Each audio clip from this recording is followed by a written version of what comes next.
She didn't come to work Friday. She didn't show up Monday, and she was like a fucking werewolf. It looked like she was like a different person.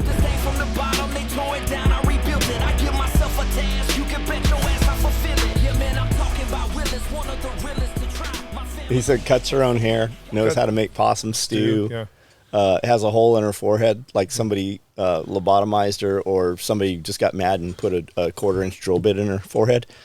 The crazy shit is, if we went in there and said, who are we talking about, it could be 10 people. That's what I'm saying. It's like a perfect, it's like a perfect employee, SOE employee. Just slides right in there. Like, I am surprised you don't have, I am surprised that SOE does not have a, like a probation officer rep that like stays like here a all school the time. police officer That has his own little office and shit. Like a school resource dude, I've said that many times. Like, we have had women that have worked for us over the years. Like, if you look back at some of the most, maybe not the best, but the most absolutely reliable, they were on probation. Even think about every time they're required to take a piss test, they think are of the first time we hired you were here. Uh-huh. When we hired her, she was on probation. We didn't think anything of it because she just acted like a normal person. Right. But she said, she's like partying like, woohoo! On a Thursday, and she's like, I'm off probation tonight. She didn't come to work Friday. She didn't show up Monday, and she was like a fucking werewolf. It looked like she was like a different person. And that's when it all started, man, as soon as she was off probation. We had another one. I had Dana represent her. She had like some little petty shit. She says she wrote a check next door, and then the kid lost the check, so they said, hey, she was a drive away or whatever, didn't pay for the gas. It was, she had a little car. I mean, it couldn't have been $20. Yeah. But so they got her for stealing fuel. She goes to court. They end up putting her on probation or something. She goes over and gets a hotel in another county. That's Dana, my lawyer. He's like, we call those clues. Like, that's what Yeager said. In law enforcement, we call that a clue. And so she wrote a check that bounced at a hotel or motel. Well, it had to be a motel in Paris. And then a couple other little things happened. So I'm like, Dana, I'll pay whatever you need. Can you handle this? It's going to be silly shit. Just see if whatever you can work out, right? So he goes in there and he's like, holy shit, she's like a one-woman crime spree. They had her on charges, like they had to move her from one court to another. She had like charges in 6 counties and shit. It's like fucking some wild, but all like just piddly little stupid shit. $10 here, 20. And I mean, I know what we were paying her. She could have fucking completely just paid. I don't know what she was doing. Yeah, but But then they took her like as part of her thing, like when because she got in trouble multiple, it like stacked up and became a big deal. But when like they had her living, she had to go to jail they would let her out, I think at 8:00, and she would show up to work at like 8:15.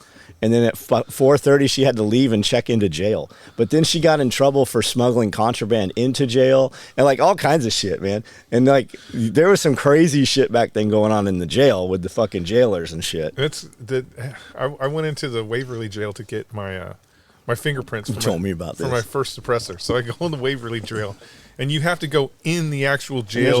There's a riot going on for them to do the fingerprints, and they have one door. So it's basically two hallways.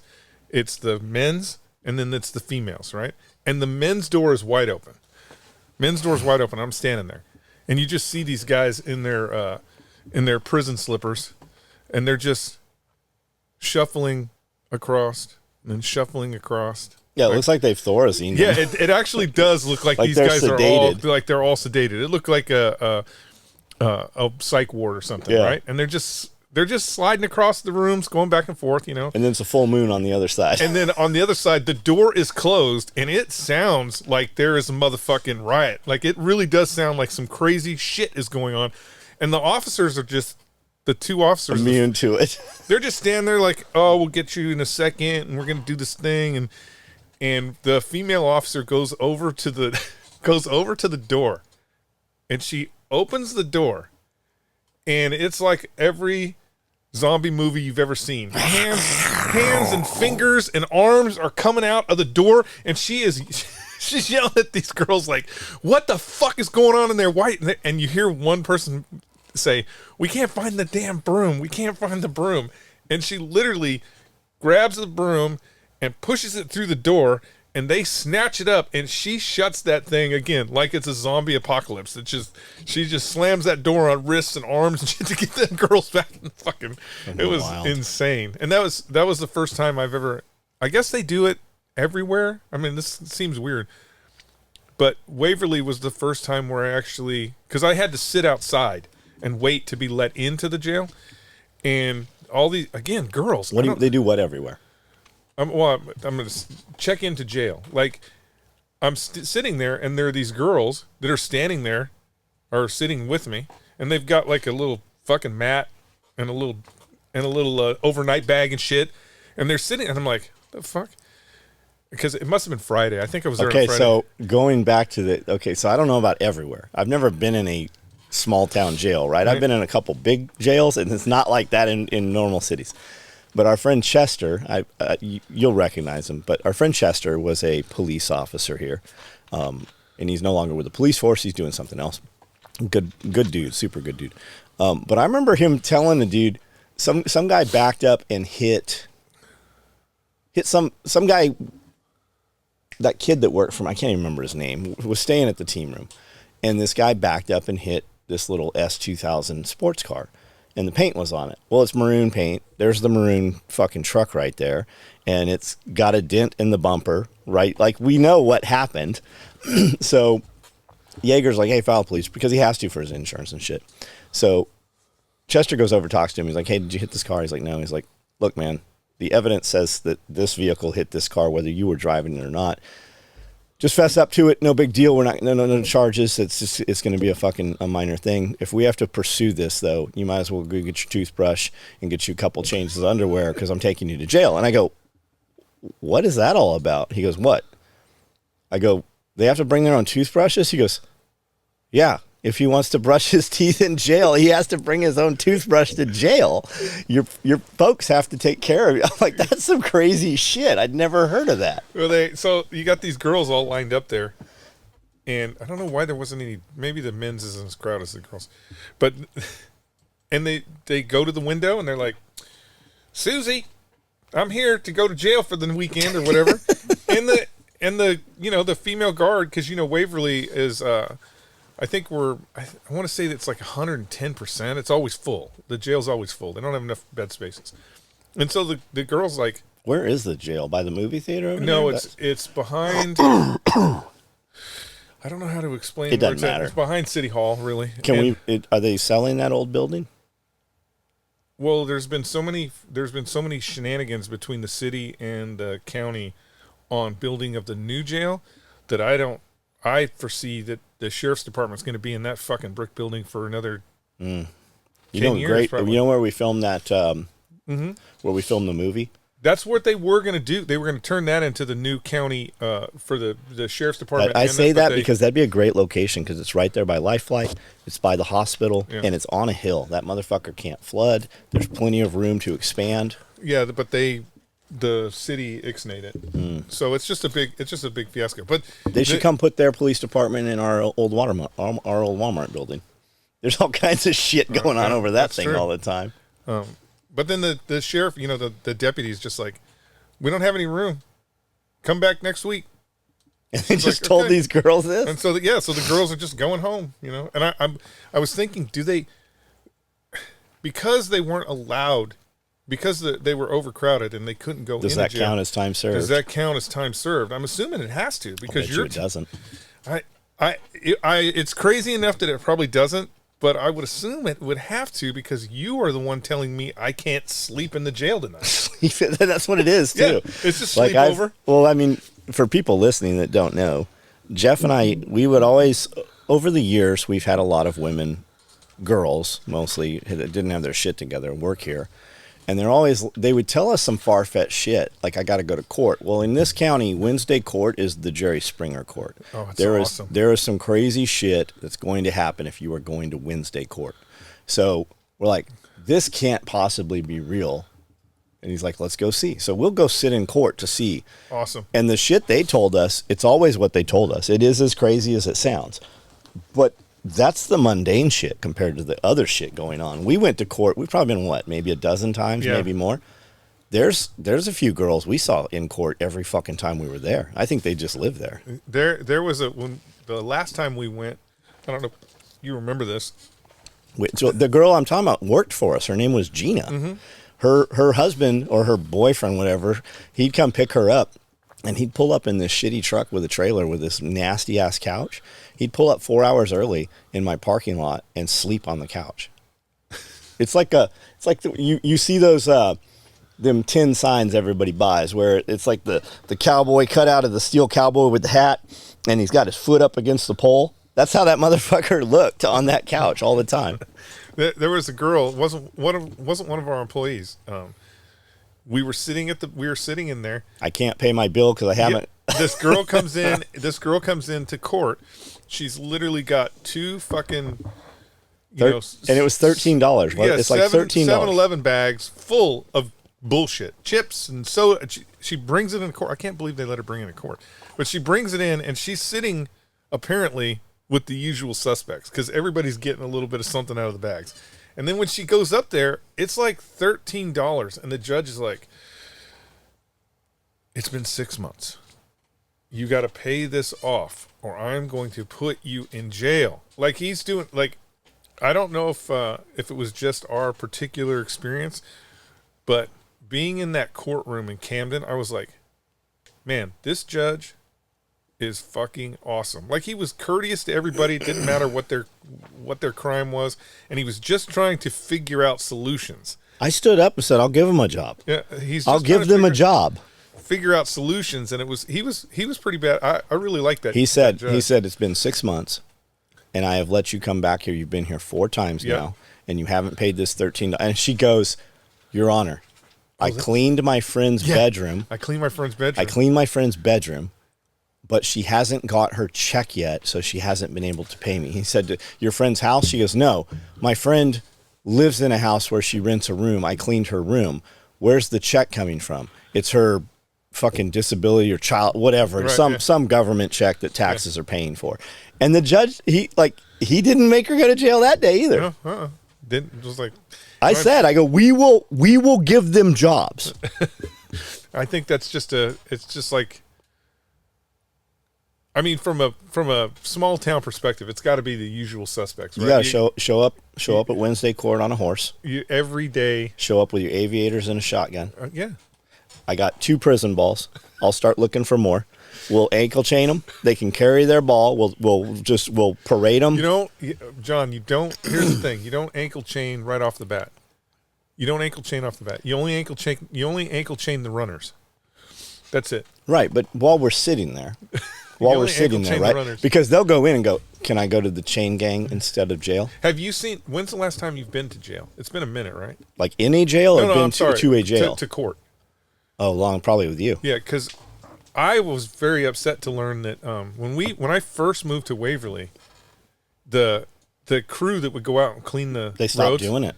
Well, the crew that would go out and clean the roads, they were wearing black and white stripes. Yeah. And I know when we went to the jail or the courthouse here, if you showed up in shorts, they made you wear the black and white stripes. That's right. He wouldn't let me wear shorts. I had to go change my shit. They would put, and I'm not even summoned to court. Right. I'm just going. We're just guests. And but I found out recently. I mean, not too recently, that they can't put them in the black and whites anymore. I'm like, that is bullshit. I think the same thing happened. Remember that was it Sheriff Apayo? Yeah. Everybody loved him, said it was a great dude, and then they came out and they found some dirt on him or something. Yeah. Something went shitty with that in Arizona. That was wild. All right. Well, hey, guys, pulling the thread. What's the podcast episode? What is the episode? 81. Pulling the thread podcast, episode 81. Not a chance. There's no way we did 81 before I left. Nope. Yeah. We did 80. No, this is 82. It's been 3 months. This is 82. What's been uploaded? What's the last one that's visible? 78. The last one visible to members is the last one we did, 80. The last one it was uploaded, 81. No. The lost tapes. 76. Yeah. The last one uploaded is 76. Why are public? Why are we so lame to the public? Because they don't pay. Members. Because they haven't paid. But we're giving free shit away. To the members. To the members. Yeah, you got to be a member. You got to be a member here, and on Patreon. And Patreon. Because that's where we can DM you and talk to you is on Patreon. Gotcha. We can do lives on Patreon too. You can now? Yeah. Oh. Can you not? I don't know. I don't know what I can do anymore. Do whatever you want. Well, I don't know how to do any of it. All right. So where you been? 2 weeks. What's going on? Nothing exciting. What was going on? What Nothing happened? exciting. What did you do? I flew to Washington and took another one of Kaylin's classes. What's the school's name? Sniper. Modern Day Sniper. Modern Day Sniper. Great. It's got a great range up there. That Yakima County. What's his business name? Modern Day Sniper. Oh, that's the name. That's Yeah. not just that one class. Yeah, no, that's the name. Modern Day Sniper. Sniper. Does he still have that 25-foot poster of himself? No, I don't think he does. I wish he did. I would love to have. I'd put it sideways in I here. wish he did. You know what? I bet his woman would love that. Are you messing with on it? the side of the garage. Amanda would love it if I had that. You know what? Hey, anybody at Magpul, if you still have one of those Kaylin posters, will you please send it to us? Where was that? Was that on the front of the building? Was that on the outside? No, it was actually inside. It was inside. And he's too humble. He's too humble for a 25-foot poster, but it was hilarious when I saw that poster. I'm like, I'd love to have it. who's that? I would love to have it too. We should get some made. Hey, we could rent billboards. Well, he's not coming here, so that wouldn't It's matter. still. We could just put pictures of us. Rusty Fuller did a picture of himself on a billboard. That's cool. We could put him on the interstate. Just went to that class, did some more shooting. He's got a really good range up there. Some different wind conditions and stuff. So it was good. I had a good time. Are those wind conditions, will they make you a better shooter in other places? Always. Yeah. You always want to. I mean, it's better to go to multiple places to test your ability to call wind, because that's the killer. You might not know this, but being on the West Coast there, the wind always blows from the west, so it fucks you up if you're an East Coast shooter because the wind blows from the east. Yeah. You might not know that, but with the Coriolis effect, because the Earth always spins one direction. Don't Coriolis. It's definitely not the right direction. Yes. Did you see those guys yesterday or the other day when we went and picked up that stuff? The kid comes, he goes, "Hey, can I take a picture with you?" And I go, "What are you doing? Have you seen Shooter?" I go, "Are you trying to take a picture of my license plate?" I go, "That's exactly what I would do." And the kid, he knew what I was talking about. The old man's like, "Well, we noticed you guys were standing here filming, so we weren't sure what's up. And we didn't get any pictures of you, so we're just protecting ourselves." Did he really say that? So yeah, he That's did. fucking awesome. So those, I think one of them is his son. He has a son and daughter that's older that does the drone business. Uh-huh. And then he's like, he goes, "Man, we were dirt poor, broke, just like 12 years ago, almost lived in a shack kind of stuff," I think is what he said. And he said, "I just started doing these. I started working for an auction house. He was working at a factory, and then he started working part-time in an auction house. And he said, man, I loved it, and I could work and just make money. So I started doing my own auctions. I started working for other places and then doing tag sales." And I said, "I've heard you say that a couple times. What's actually a tag sale?" He goes, "Well, that's like when you go to an estate and you just go in and put prices on the best things and you can just sell them." But he goes, "It's just, we run into so many things." Because for people listening, we just bought a bunch of dental equipment. How would you describe it? I would describe it as a bunch of 1950s dental equipment. Whole entire office of dental stuff. Yeah, you definitely could do some work. Everything you saw, like if you're an older person and you remember going to the dentist as a child and you'd walk in and there'd be that ugly avocado green medical equipment, the chair, and then that tower with the porcelain spit bowl and we have all of that, but we got 4 of them and several chairs. I like the leather chair. I mean, that's the one I bought for the first one, or the one we got this time. The brown leather one. You want it? No, I don't have anywhere to put it. You can put it anywhere. No, I don't have anywhere to put it. I'd put it in Sprinter van. I don't have a Sprinter van. You have that Winnebago thing. I have RV, but it won't fit in there. It's a Sprinter. It won't fit in there. We could take some of that bullshit out of there. No, you can't, because you can be a mobile. They have mobile dental clinics. I know. They come right to your house and drill your kids' teeth. I wonder how much that costs. I don't know. Sherman said it was like a real thing. Sherman was talking about setting up a van to do that years ago. I could just see Sherman running around doing teeth. When I sent Sherman the pictures, he goes, "That's some old shit. I haven't used any of that stuff. I haven't used that for 30 years." Yeah. When we went to the first asylum the first time, he goes, "Yeah, I did some rotations over there." I'm like, "What?" He goes, "Yeah." He goes, when we were drilling, we would go there. And then same thing in the prisons. If you've ever been in a federal prison system, the dentists and the doctors always wear like a military uniform. They're a GS rating. They look like the who's the tranny that's in charge of everything medical right now? Oh, the Surgeon General. They wear like a uniform like that person does. But anyways, we pick this stuff up, and I go, hey, this is kind of weird. Like, what are you doing with this stuff? And he goes, oh, we do auctions. I go, you ever see any crazy stuff? He goes, all the time, man. He goes, we already got rid of the crazier stuff. I'm like, call me. Anyways, we're trying to get him to come in and do the podcast. I'm like, man, I would love to just talk to you about your story from the transition and how you, at what point you decided to just quit that paycheck plantation job and just jump in both feet. But he says, we've taken a dozen kids out of high school and worked them for several years, and they all now have their own businesses, and they've just done their own things. We just taught them, a little bit of business. And that's those 2 kids that were there that day. Mm-hmm. So I thought that was I always cool. love it when you're going to do hard work. Like, it's like, hey, we're going to move these really fucking heavy things that are made out of cast iron. And you show up in your prison sandals and socks. I mean, he pushed through. He pushed through, but the whole time I was like, oh, he's about to bust out of those sandals. So the dude who's running the show, that's a big man. Yeah. Like he's a big boy.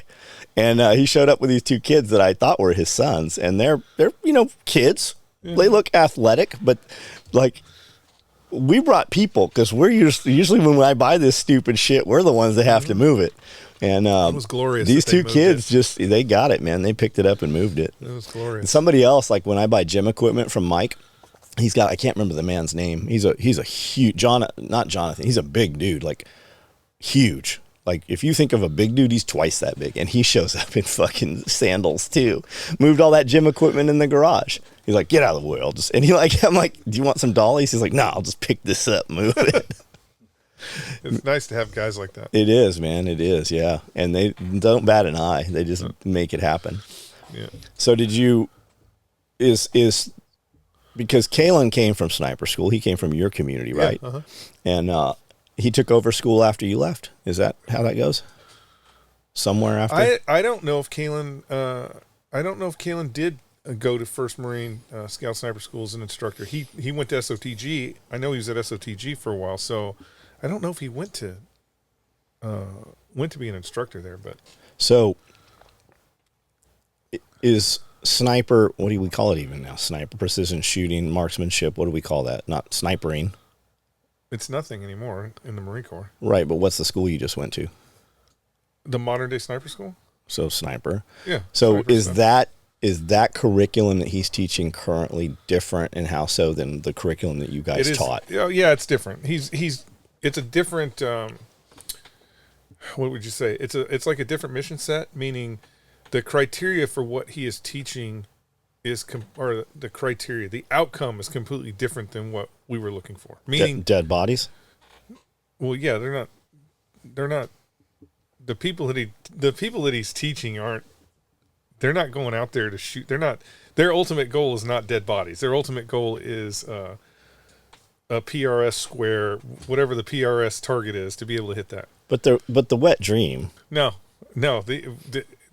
I would say this: out of all the guys on the line that were at both classes, I don't even think that that's in their zeitgeist, really. It's a rich guy game now.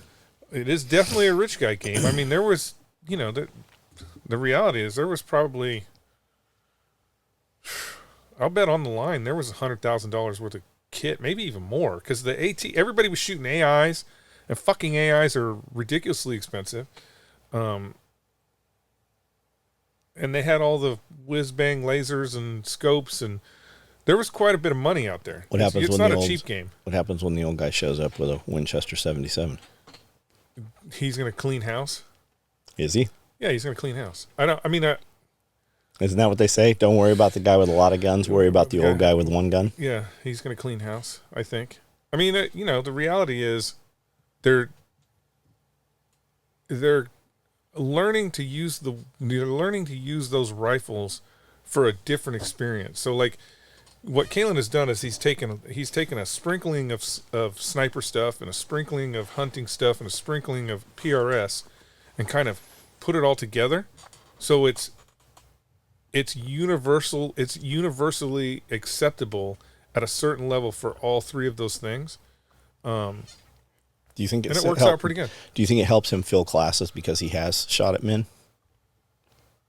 No, I don't think so. You don't think it matters at all? Kalen is just a good. He's got a good personality. He's a good overall.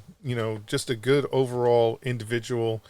Like our friend. I don't even think when I think of how Kalen presents his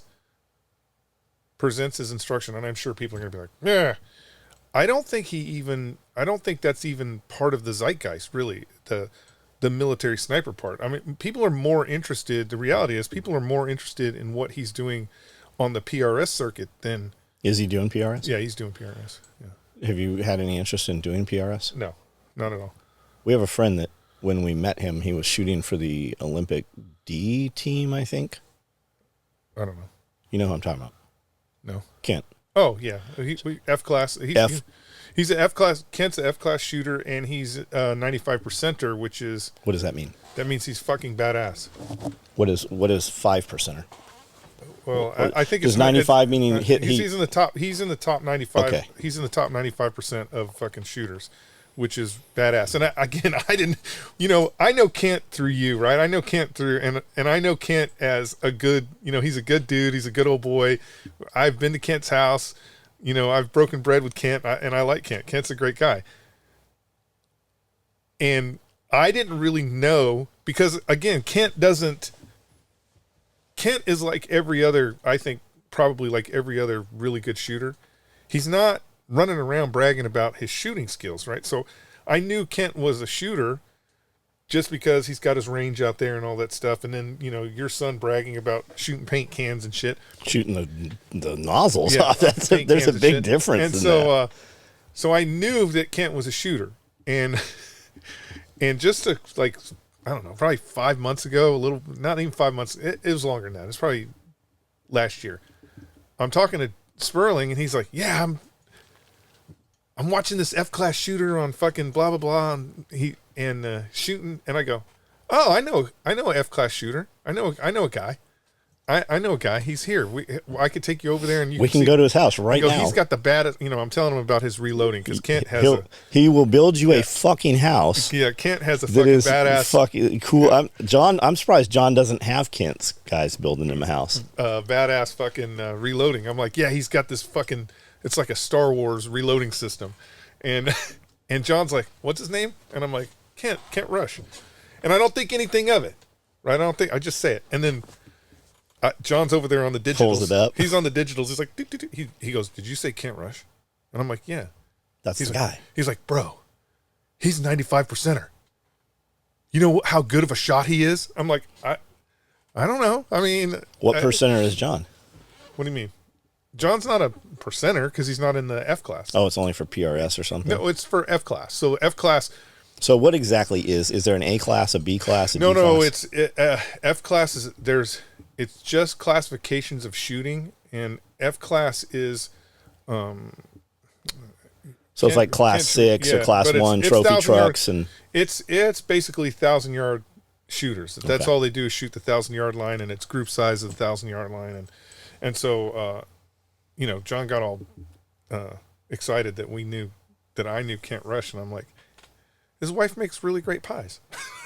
So for people that do know or don't know, right? In case there's somebody listening that knows that name, Kent had a company doing Cerakote. I think he has stopped. He is an amazing gunsmith. I saw a gun that he did that had been in a fire, and it was like a wall hanger that had been passed down from Grandpa. It was like the last thing that these people had, and I believe it was a lady. And Kent took this gun and completely refinished it. Man, it's like some shit that should be in a museum. He builds precision rifles. He built, my son has a Meredith rifle that he put together. But Kent, he was a big dude, like very, very big, overweight when we met him. And he started doing keto, and his wife got into keto, and he built her a kitchen truck and a whole pantry and everything. And she started this company building these keto desserts. And everybody's like, keto. And Amanda did keto for a long time. And I'm like, I don't want none of that bullshit. And she brings me what kind of cheesecake do you want, John? And I don't know what the options were. I'm like, cherry cheesecake. She brings it down. I'm eating it. And she's like, that's keto. I'm like, bullshit. This is keto. She's like, I promise you, there is 0 sugar in there. There is 0 insulin spike in there. Like, you would never know, man. Grandma's in the kitchen. I think that's the name of her company. I think that's what it was, or it still is. And man, both of them, I saw Kent 6 months ago, maybe. I ran into him at Sam's Club. He's like, John Willis. And I didn't recognize him, man. And he goes, here's what I've been working on. And he shows me this man cave that he'd built. I'm like, oh, this is fucking rad. He took this giant silo and put 2 floors in it. But then it's got like a huge second level deck all around it. And it's got this kitchen. It's like some shit that would be in a ski resort in Colorado or something. And I go, who the fuck built this? He's like, my crew built this, man. I go, how many white guys you have? He goes, none. He runs a Mexican crew. Yeah, you have to. And man, I go, how long did it take you to do this? He goes, we put it up in 2 weeks. We did it on the weekends. It's incredible, man. And that's everything Kent touches is like that. We had a crew come in and start putting our fence up. And they, you remember this? We had to go to court over this shit. And they put the fence up. And when we walked out, I started measuring and I put a string on it, and we had poles that were off by 16-inch deviation. And Kent heard, I don't know how he even knew, but he heard about it. He's like, I'll come down and fix that bullshit. And he fucking did. Yeah, he fixed every bit of that in like half a day. When anything we needed to do, man, Kent he's him. If we could put him together with Jack Garland, man, they would be just an unstoppable force. I remember when he had the skid steer down here in the Harley rake. Yeah, whatever when he did the driveway and shit, and you're like, oh my god, you were so nervous that it was like it's gonna get all fucked up, and then it just was like a brand new driveway. It was all fucked up, wasn't it though? Yeah, it was like a brand new driveway. Because it pulls that 24 inches of gravel back up or whatever. Yeah, it's fucking nuts. Mm-hmm. So, could you take your Marine Corps rifle or a rifle from that era to this school and accomplish every mission and task in the school? Probably better than what I was doing. Just because you're familiar with the weapon? Yeah. And you're not as familiar with the AI? It's the optic that I'm still fucking around with because you don't use mills and shit anymore. Well, no, it's because the Marine Corps was, I don't want to say lazy, but again, I'm old, so my scope had a BCD in it. So what's that? Something compensator drop? Bullet drop compensator in it. And so when I wanted 500 yards, I just put 500 yards on. When I wanted 600 yards, I just put 600 yards on. And then if it was in between, I had 3 minutes plus or minus that I could do for the in between. Right? So are you using hash marks now that doesn't do that anymore? Now it's total clicks. So now, when I want 500 yards, I'm putting 48 clicks on it. Or so you have to audibly count them or feel them? I'm audibly counting and feeling them. So it's what if there's high wind value or something you can't hear that shit? No, you can. Okay. It's not. Well, even the dial has 48 on there. You can see it, but who were the guys that came out to? Was it sniper school or at SOTG still? They had the Palm Pilot. Oh yeah, that was God. I can't think of the dude's name. That was the first ballistic software shit that existed. We were just talking about him. It was God. It was 2 dudes. There's 2 of them. Yeah. Me and John were just talking about that guy, Chris Carell, I think was his name, Chris Carell, and because we were just talking about that when he brought it to sniper school and stayed there for 3 months. Yeah. We were all like, "Fuck this thing! You don't need this shit." What if the battery goes out? We were doing everything we could to say "fuck off." And John was like, "Man, imagine if we would have just pooled all our money and invested in this thing. We'd all be millionaires right now." Because that's that's the basis for all the stuff that's out there right now. Kind of interesting, but whatever. So do you ever fire an MRAD? No. You know what it is though, Yeah. the Barrett MRAD. Uh-huh. So when they came out, what was that? Rec 7 was the 5.56. The Rec 7 they first came out with. Right around that same time, they had this MRAD rifle, which was a different cal. You all right? Yeah. Well, it was a weird caliber. Wasn't it like .458 or something. Well, they it have wasn't. it has 3 different barrel systems, so that's all barrel changeable, magazine changeable. Oh, I didn't know that. Yeah, so it's I think what everybody's running in the gun is 300 Win Mag, but there's a bunch of different. So it had this big nobody's optic ever gonna on get. it, which basically it had like a laser rangefinder that integrated with the optic, and you would range the target. The laser would talk back, and then or it would give it back to you, and then you would adjust it or something. I think the first one adjusted. The next one, I think it adjusted itself. Yeah. So you didn't have to do any of that math. You Yeah. lays the target, it adjusts the turrets, and you just shoot dead on. Good idea, bad idea. In the long run, good idea. So in the long run, when the technology actually weeds itself out, It's not there yet, because this was fucking almost 18 years ago, probably 15. I would say it's not there yet Why? because of battery technology. Okay. But I mean, if you're a Delta guy, why not? You don't ever, the gun's never going to be old. The batteries are always going to be fresh. Well, we're not even recharging shit at this point. We just set it next to something and it wirelessly charges, right? All that's going away Why? because the Russians have figured out how to identify a Bluetooth signal. Oh, shit. Yeah, so all that's going away. So if the Russians know, then everybody fucking knows. Well, it's one of those things. It's going away on weapons? It's basically what we have done technology-wise in the United States military is we've attempted to get rid of all the wires.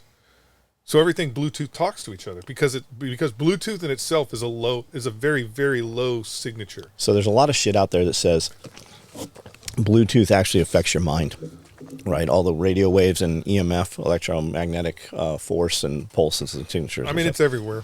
So. Yeah. So there's a lot of shit saying, hey, turn off your router, turn off your Bluetooth shit, don't wear Bluetooth headphones.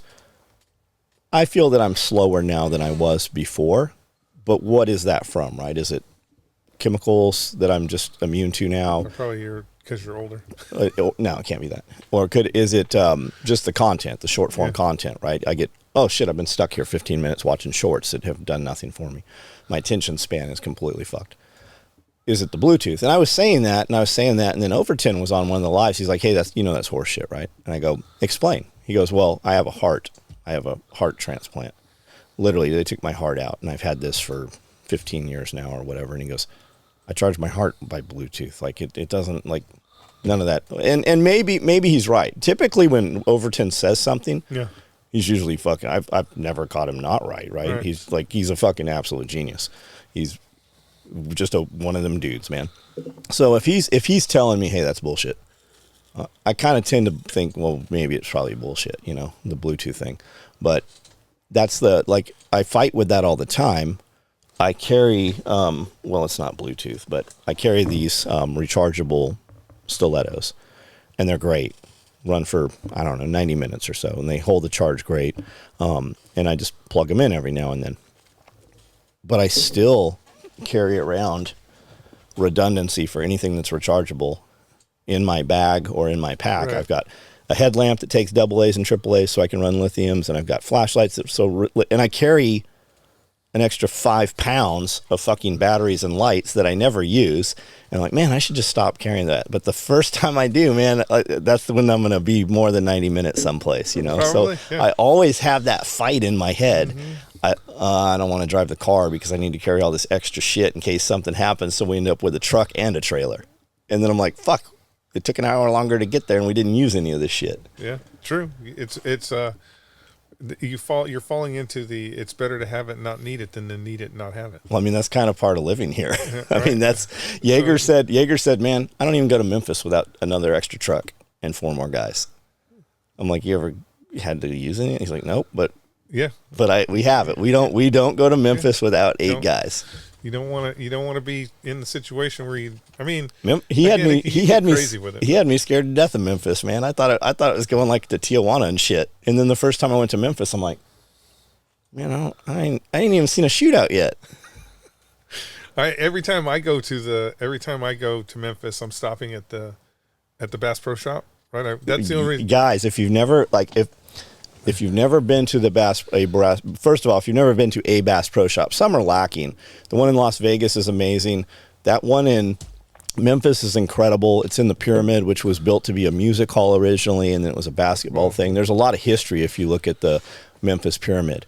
But they have a Ducks Unlimited museum in there. They have like a punt gun and those boats and all that shit. And I could give two fucks about duck hunting. Don't give a shit. But man, they have some neat stuff in there. Ducks inside the building. Yeah, they have alligators in the building, ducks in the building. You know, some guy got naked and jumped in that aquarium. No. Yeah, about 6 months ago, maybe a year ago. Nice. There's a few restaurants in there. It's neat. If you're ever in Memphis and it's hot out and you want somewhere to go there. Yeah. Like there's amazing taxidermy, and I'll get like a hankering to go to Bass Pro Shop about once a year, and we'll go there and I'm like, man, why did we come here? There's nothing here is like the absolute best. I'll look at this thing I want and I'm like, man, I know I can get this 20% less online. What am I doing? And then I end up not buying anything. So I always stop there, and every time I stop there, I always think, you know what? It doesn't seem as bad as everybody. I've always been like, one time I'm gonna come and I'm gonna stay here and I'm just gonna walk around downtown, and then I don't know. This year, I don't know where I was coming from, but I was coming from north of Memphis. I was coming from north of Memphis, and I'm like, oh, I could go to the Bass Pro Shop. So I put it in, and it took me along the river, and along the river to Memphis, River. Along the river, it is it's a war zone. It was just like it reminded me of downtown LA during the riots. There was, buildings still smoldering and shit, and people walking with one shoe on and stuff. I'm like, oh, there's the zombies. And then literally, I was like driving, and I'm like, how can this be? I'm only a couple of lights away from the Bass Pro Shop. It's the wrong side of the tracks. And then I take a left or right into the Bass Pro Shop, and it's the Bass Pro Shop. Okay, so right beside the Bass Pro Shop are all those freeway overpasses, right? On the other side of the street, you can kind of see it depending where you are at the Bass Pro Shop. The tallest building in Memphis is that tall skyscraper right there, and it's vacant. And there used to be a restaurant on top, and that whole restaurant would rotate as you sat up there and ate, and it rolled on semi-truck tires. But over the years, being closed, those truck tires have rotted and deflated, and then vandals have broke the windows, so that place is full of vultures and shit. But abandoned building guys go in there, and they get in there. There's a couple ways in there, but we could totally go and run through there. But the SWAT guys use it, so there's simunitions in there. It's neat because it's a whole city block. And one block was a bank, and the bank vault's open in there. And then there was it was a big deal. Like that was the luxury shopping and all the business and everything in that area right now. When you go down there, that whole building, because the blocks are rotting and falling down on the road, so concrete's falling down, they've put a fence around it. So if you hop over the fence, there are ways to get in there, but there's homeless people all around there. The problem with it, like we went there to go do it. We were going to go and check the building out. We had done a couple other buildings in Memphis that day, and she parks. I'm like, you can't leave the fucking truck here. We just physically, you can't leave the truck here. We're going to come back and everything in the truck's going to be gone. So we didn't end up going at that time. You would almost have to park someplace safe and Uber in or hike in or park it somewhere. But the Bass Pro Shop, it's pretty cool. There's somebody said this the other night. I didn't know this. Somebody that I tend to would have believed. They said you have to pay to ride the elevator up, because they don't have a certification for the elevator. So it's considered to be an amusement park ride. So you have to pay to ride it up. And then once you're up top, there's a restaurant up there. But to go to the restaurant, you have to pay for the elevator ride. Because it's so tall, they couldn't get it certified or something. Because it's such a tall elevator. It's interesting. Yeah, it's I'm not scared of heights, but when I was in that elevator, I'm like, wonder when the last time they serviced this motherfucker was, It's interesting because I didn't, we went to, when we were in New Zealand, they have a Space Needle in New Zealand. But New Zealand's laws have got to be way with different. A restaurant, but I'm just saying, with a restaurant on top, and we paid. To get up there? We paid to get in the elevator. Now that I think about it, there was a charge to get in the elevator, and I wonder if it's the same shit. Yeah, maybe. That it's considered an amusement ride. Maybe so. Yeah, interesting. So Do you have any skills from that class that you could immediately put into action today if you were shooting on the range? Are you a better shooter today for having taken that class right there? Well, anytime you can get out and shoot under someone else's bidding, you're improving your skill. If you go out again, it depends on your discipline, but it's always better to go out and shoot under somebody else's bidding because they're going to do something a little bit different. They're going to make you do something a little, again, when you go shoot, when someone normal goes shoots, unless you're really in the competitive world, you're going to shoot to the comfortability of whatever you want to do that day. So it helps get you out of your comfort factor. Well, there were times when we would be on the range and we're dumping, 500 rounds or whatever. And there was always that back, there was magazines and we didn't have a lot of, you had schools, but I had no schools or anything. And it was always like, if you're shooting more than 50 rounds, you're just developing bad habits beyond 50 rounds. Go in, pop that paper, fucking draw, shoot that fucking pistol. But anything past 100 rounds or so, you're just wasting ammunition because we're not developing any tactics. We're just pushing paper. Unless you're being pushed by somebody else. Correct. So if you have, and that's why it's always good to go to these classes, because you have somebody who is watching and evaluating what you're doing, and so they can make the adjustments necessary to keep you from doing bad habits. And then again, every range is going to be different, especially if you're shooting long range. The wind is always going to be different. The weather conditions are going to be different. The sun is going to be different, and so you're always training. It's always a new thing every time you lay that rifle down. And Kalen does a lot of off the ground shooting. So most of his stuff is off tripods, and that's a different discipline. Does it matter what tripod? Like you guys are using Manfrotto tripods, right? It does matter. You want something expensive, big and heavy. You want something expensive, big and heavy. And it's just expensive because the expensive part comes with it being big, heavy, sturdy carbon fiber legs. Yeah. But you guys are using like those, right? No, not that. Not anymore. Not that big. No. Now you're not shooting off the head where you put the camera, are you? Well, it depends on what. Excuse me. It depends on what you have. So like, everybody now uses a. Fuck, I can't think of the name of it. Like a quick mount thing. It's a quick mount that it hooks to the front of the rifle and the tripod, right? That's what most people are using now. Me personally, I try to keep it as old school as I possibly can. Shoot off a ruck. So the whole time I'm shooting I was shooting off a bag on the tripod. So I have a bag that sits on the tripod, rifle sits on the bag. Now, that is the reality is in the game of shooting, that's the asinine worst way to do it. Because you can't really manage your recoil as well as you can if it's locked into the tripod, right? Because it's moving on the bag every time and landing a different spot. But again, I kind of like to do the old ways and suffer a little bit and you don't shoot off like an M2 or Mark 19 tripod or something because it's just too fucking heavy to move it and carry it. Wouldn't that thing be stupid, like stable? Well, the problem with that is it's too low to the ground. So we're going from we're doing a sitting, we're doing a full sitting, a modified sitting, a kneeling, and a standing. Is that just so you have exposure to all those situations? Well, we're not talking about shooting people. Yeah, it's just we're talking about targets. So they make you do that during the gun game stuff. Yeah, what does PSR stand for? I don't know. Precision scout rifle or precision. Tactics that are going to get look that up. PSR shooting. See what that because it's a big thing. Like they even have an air gun category now. Tactics that are going to get you killed in the real world. You're not going to swing on a rope and shoot while I'm not going to swing on a rope and shoot. So what about I'm not going to present my rifle past an obstacle and shoot. There was something called the hog saddle, and it attaches to your three legs. Do they shoot off of that thing? Well, that's what started it. It's right? like a hammock. You would start with the hog saddle, but that's. The hog saddle already is old technology. They're locking. They're using a rail system. I can't think of the name of it. Spur mount.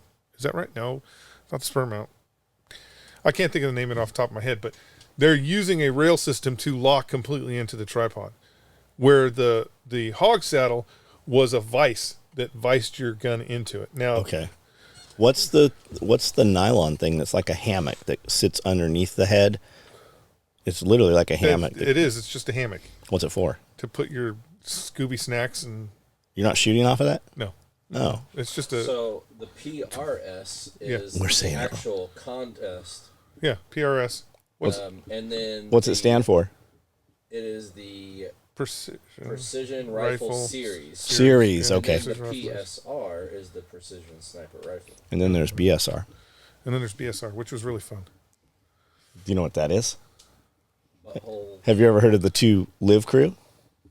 Oh, I know all about the Live Crew. Is it Bill Scott Racing? Yeah, Bill Scott Raceway. Or Bill South Raceway, Bill Scott? Mm-hmm. Is that part of Crucible? Kelly McCann stuff? I don't know. Monkey Stomp? It could be Monkey Stomp. We should get Cheney in here and talk about all that shit. Cheney would have some good stories. Like when they sent him to that fucking. That's what I'm talking about. That was they sent him to that school that was a bar. You could just go in there and have bar fights with motorcycle gangs, with like actual fucking motorcycle gangs. I was like, man, that sounds like a good time. Anyway, so it's always good. Cheney was so big, he'd always stand like this, right? And I'd just stand because it's comfortable, right? He's like, uncross your arms. I'm like, what? He goes, uncross your arms. Your dominant hand sits on the top. I'm like, why? He goes, because it's just a little bit faster if you got to fucking punch a dude in the throat. I'm like, that was part of what he brought back. That's when they were trying to implement the line system and the belts and all that shit. And they sent him over there for that. Yep. Oh, Phil. So these guys are just like, not just, but I mean, most of them are hobbyists. They just want to be able to go out. Yeah, there was only one professional shooter in the class. Like there was a guy in the class who was on the circuit, sponsored and everything. Everybody else mostly is just hobbyists. Concerned citizens interested in this stuff. They're like James. When I first got here, I would say no. Like there were guys that were doctors and lawyers and cardiac surgeons. And, then like guys like Bob, right? Yeah. Bob has a construction company. Yeah. He comes out and train. As his kids get older, they come out and train. His wife has come out. So, yeah, but so the way I look at it is it's just interesting. So Bob has a specific idea, and I think he has an end use, right? He's looking at the world in a different way, and he's like, I need all this training because I need to be prepared in case I need all this training. And for the most part, the guys up there that are shooting these PRS things, it's either because I'm going to go hunting in Africa, or not PRS, but these classes. It's either because I'm going hunting in Africa, or this is just the really cool thing to do. Well, it's a cool thing to do, but it doesn't. I mean, what shot are they shooting 1,000 in Africa? But it's not the point, right? The point is be capable out to the capability of the weapon system. If you only shoot 300 yards, well, then you're going to be really good at 300 yards. Could you imagine the good old days of Africa? Yeah. When you go out with like 2 beaters and they're just fucking beating and the tiger jumps out, fucking eats one of your guys and you kill the tiger. The good old days, back when you could shoot from back of elephants. Yeah. Man. That's what they'll be saying. 20 years they'll be saying that about this time period. Well, this time period is so fucked up compared to what it was just in the 80s and 90s. Yeah. Anyways, but that's what they're really doing. They're not, like, I didn't look at any of those guys and go, he's doing it because he wants to be this, In case society collapses. If society collapses. And you don't think it's just the next evolution? Like he's already done pistol classes. No, he's already done carbine. You can just, by the way that some of these guys have never even fired a pistol. By the way they talk and by the way they handle their weapons and do this is all new to them. Which is, but if you took a guy who took, fighting pistol, fighting rifle, intermediate action medical, that precision rifle stuff would be new to the majority of those guys. Yes, but they would be entering it from a mindset that is completely different than what these guys are, their mindset that these guys they have. They're not, nobody, like, there's not even a frame of reference. There's not even a frame of reference or even a kind of like, we're not even talking about shooting people at all, which, again, I get it. It's a game. But There's just no frame of reference. So you have these guys that have these really expensive, like, I mean, there were some fucking systems there where dudes they're sitting down and they have $30,000 worth of gun and laser. That's awesome, man. And I'm like I saw there was a cat there. There was a cat there from Hawaii. Fucking really nice guy. Owns a fleet of fishing boats. He's like, I just want to start shooting PRS. I want to start doing the stuff. And he had a fucking brand new, like, I don't even think they've hit the market, but it's a laser system that goes on top of your rifle for ranging. I think it's $20,000. And I'm like, what's it do? It's how accurate you can get. The more accurate you can get at longer ranges, the more expensive. Does it dial in all your it does gun is and no. pull the trigger? All it does is tell you the range. That's it. What about But anyways, so he's got this thing on his rifle, and I'm like, oh, fuck yeah! I've heard about it. I haven't touched it yet. And I'm like, he's like, please don't touch this. No, one. I go. How do you like it?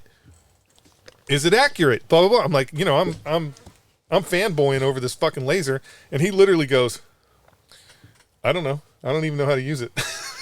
I'm like, what? What the fuck? What do you mean you don't know how to use it? He's like, I don't know how to use it. I just got it. And I'm like, so do you have like oh, shit. honor grad and high shooter and all that shit in these classes? No, it's not. It's not really like that. Kalen, I think the way Kalen presents the class and the way Kalen does the class is perfect for the type of individuals that are going through the class. Meaning it's more of a, like, where we would, in the sniper world, we pit guys against each other. We'd be like, oh, you suck, or we're pitting guys against each other. It's more individual skill levels, because again, he had dudes in the class that first time firing their rifles, and dudes in the class who were competing. So there was that cross reference. So you couldn't really, you couldn't really pit guys against each other, because the new guy, what's going to happen is the beginners are going to shut off. They're just not going to. They're going to be too pitting intimidated. guys against each other during sniper school is looking for them to break, right? It's looking. It's looking for the mental fatigue. And it's just to keep that. It's just to keep that tension up, right? And so, can the guy in Hawaii have? Can you have guns in Hawaii? I bolt guns, I'm sure. Bolt guns. Yeah. Did he ask you to come fishing? No, he didn't. No, John talked to him more than I did. I don't talk to people. I'm like, Kind of fishing. Whatever. I bet you'd have a good. I bet that'd be a fucking good thing for you over there. What, Hawaii? I don't want to go to Hawaii. Dude, go marlin. Go do they have marlin? They got big fish in marlin. You have? Yeah. Did you catch one? I got a picture of me standing right next to one. What happened to it? I don't know if somebody ate it. I don't think they eat them anymore. This was back in the 80s, John. Oh. They still ate them. Yeah, I don't like most. Like they don't even do skin mounts anymore. They let them motherfuckers go. Yeah. Bass Pro Shop used to have a restaurant in the. Have you seen the way they fish for marlin now? Have you seen the new thing? A video game? What? No. Where they jump out of helicopters on? Yes, you said that, dude. That was one of our videos that got the most fucking comments, that clip. You got to look that up. I saw the motherfuckers are jumping out of helicopters. And dudes are like, that's not a marlin. That's a, man, if it's a marlin. If it's big blue, has a fin and a sword on the front, that's a marlin to me. Swordfish, whatever, guys. Yeah, billfish. Bass Pro Shop had them. It's not there anymore. It's now a Whataburger or whatever. But they had a round restaurant that was all glass. And when you're on the third floor, you could look into the restaurant. They had a giant aquarium in there, and they had like sharks and whales mounted and shit in there. I'd love to find out what happened to those. I'd like to get They're those. probably in a storage room collecting Probably. dust. Yeah, they have those at the restaurant up in the top of Bass Pro Shop. They have some big like 6 foot and 10 foot metal fish that are like steampunk fish. I found that artist. Like I know where to get those. When I was in when I was in Pattaya Beach, Thailand, 100 years ago, there was a bar that had the whole front wall was a fish tank and nothing but black tip sharks in it. That's cool. It was fucking pretty badass. That's pretty awesome. Yeah. So would he do a class on more combatives of sniping or precision shooting? I don't. Or is the market just not there for him? Well, I would assume that the market is there. Probably keeps it politically correct too. But it's the PRS shooting is what everybody wants. That's what they want. And then, and then the guys that are going over to Africa to hunt. They got money. Does Kalen do PRS shooting? He's a competitor. Yeah, he's a competitor. Yeah, of course. He has to because he's teaching it, right?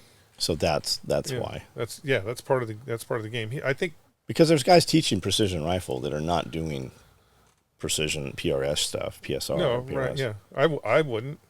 I mean, how surprised were you when we went to that sniper competition in Wyoming, and you were the only guys in military gear? Like there were dudes in like running shorts and shit. Yeah, that was interesting. But again, it's a good experience, and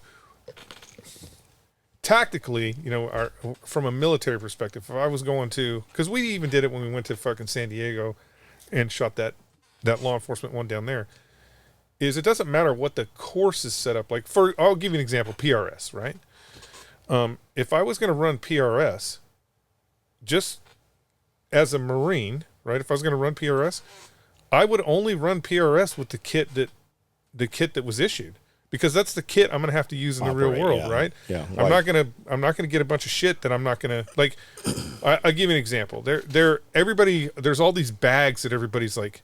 They're like, oh, these bags, and they're using all these fucking things to shoot off of, right? Like sandbags and stuff. And they're thinking. There's this think. Dude, I've seen guys pick up a rifle that has 20 pounds of sandbag attached to it. But they think that they're in their heads. They're thinking that this is something new, and so they're like I had a guy come up to me. He's like, "Isn't it interesting how the technology has changed and made things better?" And I'm like, well, the tripods are better because we were using real bullshit camera tripods back in the day, or we were using sticks. But the gear hasn't changed. I was shooting off a butt pack from day one, so that's no different than your large whatever, right? Didn't you shoot off Alice packs? Alice packs, butt packs, whatever you had to shoot off of. So we even sewed some shit on a butt pack that was a rifle cradle. Rifle cradle, yeah. I probably still have one of those. So it's not, the technology really hasn't changed. It's just, it's improved to a certain extent. Like the tripods definitely are better than the tripods we were using back in the day. But you're still using a tripod and you're still shooting from the same positions we were shooting. It's not like some miraculous thing happened. Well, it was at least when I was around you guys, most of it was shooting prone. Yeah. But as soon as you start shooting out of buildings, all that prone, I even saw in buildings where you guys, there was tables, right? So you were shooting prone from a building. But I see photos of guys modern day setting up hides and stuff, and they are not shooting prone. They're shooting sitting up off of a table, or they have a tripod set back in the room so that you can't see them. It's just a different style or a different idea. Okay, so you have to think about the rifles that we were shooting back then. So the M40A1, it's totally slick. There was no place to put a bipod. Now, we broke the rules at SOTG and put bipods on some of them guns. But it wasn't. Why was the rule to have no bipod? Because the gun wasn't set up for a bipod. So we're actually using the front sling swivel, pulling the hard sling swivel off, and then using the front sling swivel to mount a Harris bipod back in that day. Which wasn't really ideal. It wasn't ideal, and it wasn't. It's not stable enough. Well, it was. You could make it stable enough, but the issue is my mounting surface. So I'm using a very small. I'm putting that on a very small mounting surface, and the Marine Corps looks at everything from back then. They don't anymore because they've whatever. The Marine Corps had looked at everything as how tough is the item, and so the screw itself wasn't really strong enough for a Marine to be dragging that motherfucker around and smashing it in the back of a 5-ton. Is this the same screw that you basically put in your hunting rifle? It's a very coarse, threaded. Yeah. So they weren't really looking. So when we would do that, technically it was unauthorized. So you'd have been more in trouble for modifying the equipment than actually doing it, really. Because you changed their issued piece of equipment. We would get in trouble all the time at SOTG for doing that kind of crazy shit. But the idea is, the reality is, if you want to be accurate, if you want to be your most accurate, the most accurate you can be is in the prone. So like at SOTG, dudes would do everything they could to be more in the prone than any other position. Fast forward today, the equipment has changed in the sense of the tripods are a little bit better. The guns are a little bit better, meaning I can mount more things to the gun. And because of that, this is what I'm going to say. I know there's going to be a lot of snipers out there that are going to be like, ugh, ugh. Because of that, we have become lazier and we set guns on tripods from higher positions. Even though, no matter what, there is no fucking way you are as accurate off of a tripod as you are from the prone. No matter what, you are not as accurate. Now, is there an amount of accuracy that we are willing to give up in order to facilitate a different shooting position? Of course. I don't need to hold a minute of angle. I don't need to hold a minute of angle on a fucking dude at 500 yards. Don't need to do it. So I can put it on a tripod and sit in a chair and shoot at those targets. People think that somehow what they're doing is new.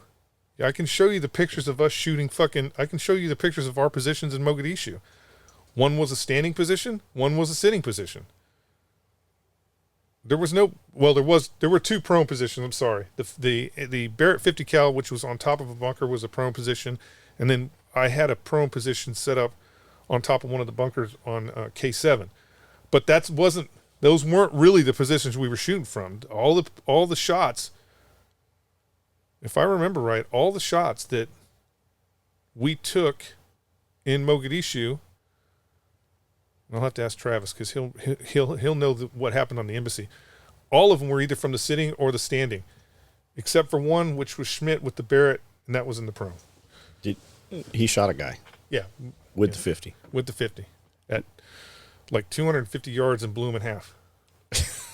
Again, guys, I know. I don't believe in 50 cal lore about things happening, and I don't know what happened.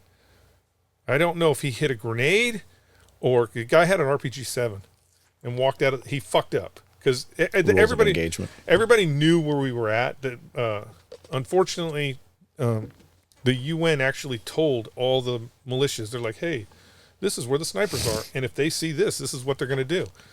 Why would they do that? Didn't the UN call you guys there and ask you to be there? Because the UN really doesn't. It's all corruption. They really don't want to do anything. And the Somalis were actually hiding weapons in the hospital. We knew that, but we couldn't do anything about it because the UN wouldn't allow us to do anything about it. And the dude just fucked up, walked out of the hospital with an RPG-7. It was an accident. It's actually pretty funny. It was an accident. It was an accident because Schmidt. So basically, the embassy sucked. If you were on the embassy post, on the roof of the embassy, which really wasn't the embassy, it was just the command center for the UN. They had actually moved the U.S. embassy into another building. That's where Fast Company was at, and so, but because you were there at the command post, and everybody would always come up, there would always be like, looky-loos, officers that would want to come up and be like, oh, the fucking snipers. Can I hold a sniper? Right? They would always come up. And so there was like literally a dog and pony show going on. And so Schmidt was like, fuck, I don't want to deal with these people. And so he jumped on the on top of the bunker and was just laying on the 50 kind of like, don't talk to me, I'm working. Can you imagine those officers when that fucking 50 went off? Don't talk to me, I'm working. And unfortunately for Schmidt and the fucking, unfortunately for Schmidt skinny. And that dude, Schmidt was up there and, cooked off a round, hit the guy. No ear pro. He wasn't wearing any ear pro. He was fucked up. Like he was like, I thought I was going to be able, he goes, I shot, got back on the scope, thought I was going to be able to take a second shot, but he's like, I couldn't even orientate myself. It fucked me up. Anyways, he shot the dude with 50 cal. At that range, now we were using Cleophas. But at that range, it should have just been a through and through, right? It shouldn't even hesitate. It should have just went through and through. Yeah, it shouldn't have even detonated. But it that didn't. round. It detonated. So my guess is Boo Boo Lufufu had something Hard or metal. Well, he was holding the RPG-7. I don't know if he hit the RPG-7. Maybe he had something else, a grenade or something, because... So you don't think the Rufus round blew him up? No. What happened could not have happened with the Rufus round. When they came to pick him up, they picked him up in two pieces. Like they... Bloop, Anybody pick up that RPG? Bloop. No, they left it. They didn't want to touch that they didn't want to touch it. So... and again, don't misconstrue what I'm saying.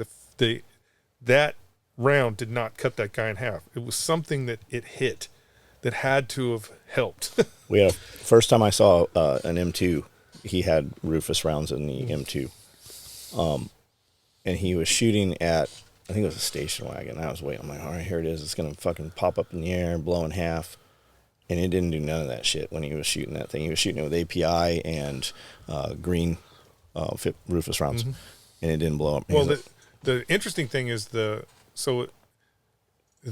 ammunition was specifically manufactured for snipers because of being able to mark the target at long ranges. So what they did is they put more of the explosive filler in it. So the steel penetrator is actually smaller in that ammunition than API. So API is actually a better overall round for armor penetrate than the Cleophas, because it's basically that what they were trying to achieve was enough flash down range that I could adjust my hits. And so it's a cool ammunition, but if you're holding Cleophas in one hand and API in the other hand, and Cleophas is $6 a round and API is $2.50, get the API. It's better. It's just a better ammunition against hard targets. But how do you get the car to pop up in the air and explode?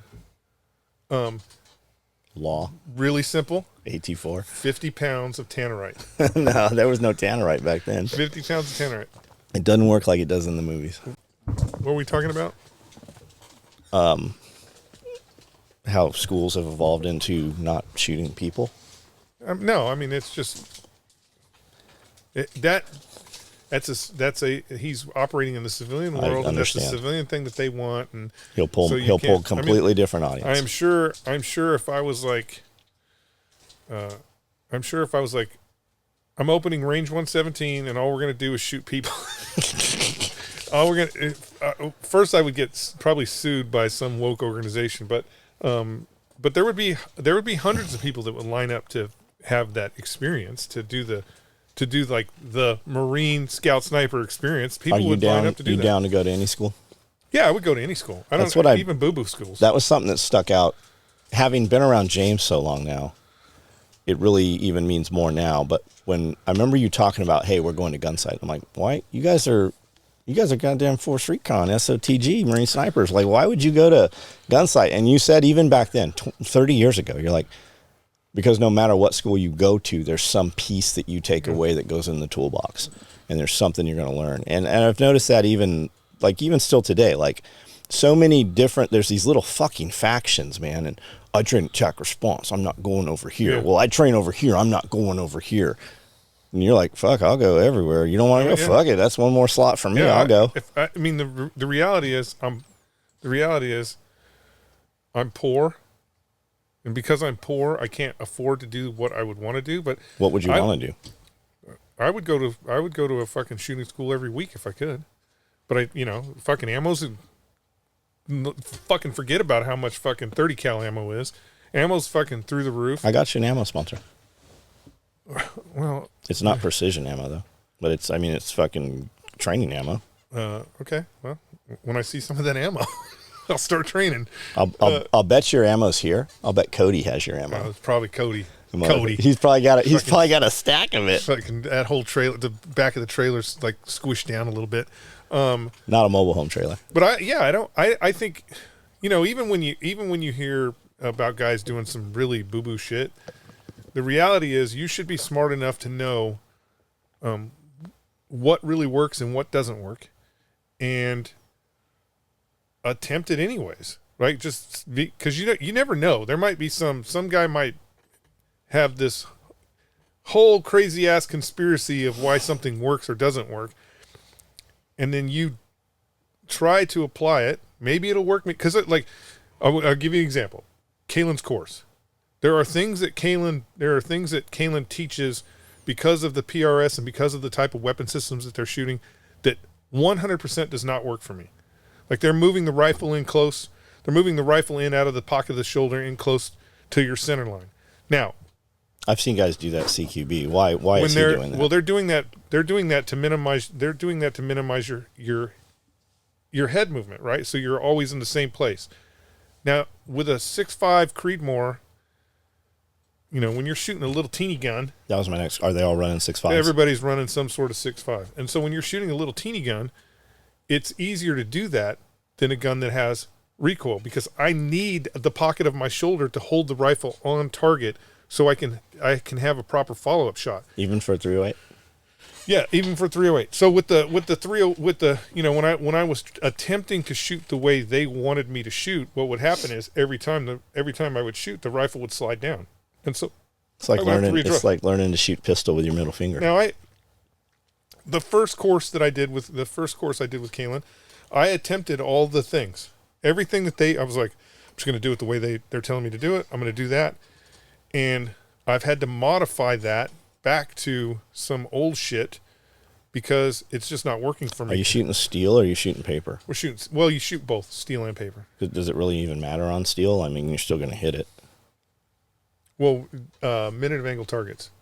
So you got to be on point, right? And so there are certain things that you can put in your toolbox, and there's things you can't put in your toolbox. And if somebody's telling you to fucking do something that is relatively dangerous, you can either attempt it or you can be like, yeah, I'm not going to do that dumb shit. What do you mean dangerous? That's usually what gets brought up when people talk about other people's courses. Got it, okay. They'll be like, oh, this motherfucker drove a tank over the top of us while we were shooting it'll always be something like that. We're going to have two things when we open a shooting school. We're going to have two things and two things only. We're going to dance to one song only. That's it. We're going to have a CH-47 on poles up in the air. Nice. I love it. And is that going to be the Airbnb? Whatever. I'm just going to have it. Okay. We're not even going to use it in the curriculum. It's just going to be there. That would be cool, too. It's going to look neat. You can take pictures with it. And then all of our courses are going to be on rope upside down. We're going to swing you. So your belay, he'll hold you tight so that you don't slide any further down upside down, and he's going to swing you back and forth. And you're going to shoot rifle and pistol upside down the whole course. That's what we got. That's all we got. So, I mean, I would go to any course. It's just right now it's a financial hardship. There's a sniper course coming up out west. I think it's in New Mexico. And they're using drones and shit. They're going to show you how to defeat and chase you with military drones, and it's all thermal shit. He's got a recce dude SEAL. It's Trey. In New Mexico. I believe it's New Mexico or Arizona. I believe it's New Mexico. I sent you the video. I knew. I send you these videos. I bet we can get you down there. Well, again, New Mexico's a long way. But we know you can do it. You're just there. Yeah. You can see if you want to come to the house. If you want to come to the house and see the penny rolls that I've got rolled up on the table, you'll know. Where are you getting pennies from? You just walk around if you walk around a high school parking lot long enough, you'll find. You go to the shopping mall to the fountain? No. You got to go to the high school parking lot because kids are more apt to throw change on the ground than anything else. And then you go to I wonder how kids are getting changed. They just use Cash App now. You go to the baseball field and walk around the baseball field and pick up baseballs, and then you sell them back to the coach. the golf balls. Golf balls too. You could do that. So what's next class-wise, shooting-wise? Next class on the schedule that I know about is I'm going to go do Tavor 3. So the last Tavor class. What is that? I don't know. I think upside down on a rope. No, I think. Again, I haven't seen the curriculum, so don't etch this in stone. But I do believe we fly to Israel. So I think they pick us up by helicopter, fly us to Israel in the helicopter. Put the Israel. helicopter in an airplane. Yep, they put the helicopter in an airplane. They fly us, and I think the whole last part of the course is just Tavor in tunnels. Did you see that armored vehicle I sent you the other day? Yes. Yeah. Uh-huh. It says we can ship it in a 20-foot shipping container. Yeah. Those are pretty bitchin'. Yeah, it's pretty neat. But it's expensive. 85. Yeah, it's expensive. How fast does it go? I believe those are in the 50. It's pretty fast. Does it have, do they have wheels or tracks? Oh, we can't drive it on the highway. And if it has rubber pads, you can. Still, that's going to chew up the fucking... If it's got rubber pads, you can. It's going to chew up the parking lot at Lowe's. Well, don't do donuts. How do you turn... So when you... Because this was a problem. This is a problem in a lot of the mount towns. Is you don't want to do a zero turn. You gotta turn it like it's a battleship. Not I've seen Jack. Jack puts the bucket down on that big ass excavator, pushes it up so he's just on the back and turns, and then it doesn't even fuck up the gravel. Like Jack can turn that thing around, and I'm like, what's? And then it dawned on me what he was doing. I'm like, man, he didn't even mess up my grass. So yeah, let's get it. Do how many patrol rigs? How many chest rigs are you gonna have to sell to get that thing? 85,000. No, 85. It's 85. Okay, I'm all for it. I'll drive it around. All right, come in on Saturday. We'll start cutting them. All right, we'll start cutting them on Saturday. You're gonna be in Huntsville on Saturday, so it's not gonna work. When's this video coming out? After that, or it will come out. Yeah, we're good. Okay. Is it Huntsville? Is that where I'm going? Oh, you don't want people to show up? Well, I don't want them to know I'm there until I'm already gone. I don't want people to know that I'm not here. Is more. Yeah, I feel you too. I don't. Every time I leave, I'm like, I don't want to tell anybody I'm leaving. Yeah, that's why we never put our videos never air until it's already happened. Yeah. Anyways, what else? Whatever you want. Did you hear Ukraine? Okay. I've said some stuff about Ukraine. Power plant on fire? No, I've said some stuff about Ukraine, and they have just pulled off a surprise attack on Russia. And are fucking and do you believe it? Currently holding area in Kursk. I believe it. They're saying this morning 120 Russian troops surrendered to Ukrainian troops. Well, so the place that they were at, the place that they hit, the way they did it was exactly, it was textbook.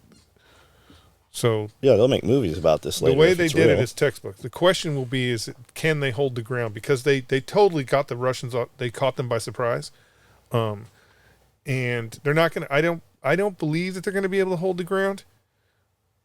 I think that the Russians, because the Russians are currently pulling troops out of different places in order to fill that gap, right? And so the Russians will probably be able to push them out. But just from a strategic point, this is fucking brilliant by the Ukrainians. Because now what the Russians really are doing is they are walking through the trenches everywhere else on the front line, and they're taking every third man. They're just like out, and sending them to go stop this gap, right? And what that does is it creates weak points that maybe Ukraine can exploit. The question will always be, though, did they blow their load here?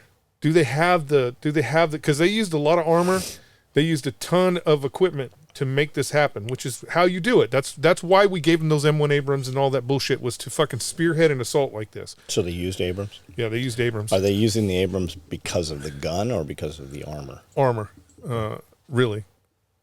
Do we not have something else that could do the same thing? Yes. Okay.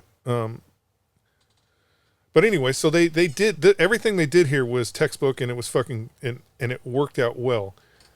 If it had been first Cav, we would have taken Kiev. They would have went a lot further, but they did a good job here. The question is, do they have the resources to exploit any weaknesses that the Russians have to create in order to fill that gap? Right? Who do you think really did it? They did. You think so? Yeah. You don't think they had embedded troops with them or something? No. I think the Ukrainians actually. The last thing that Ukraine wants, the last thing that NATO, like, NATO's out of ammo. Like, we're out of ammo.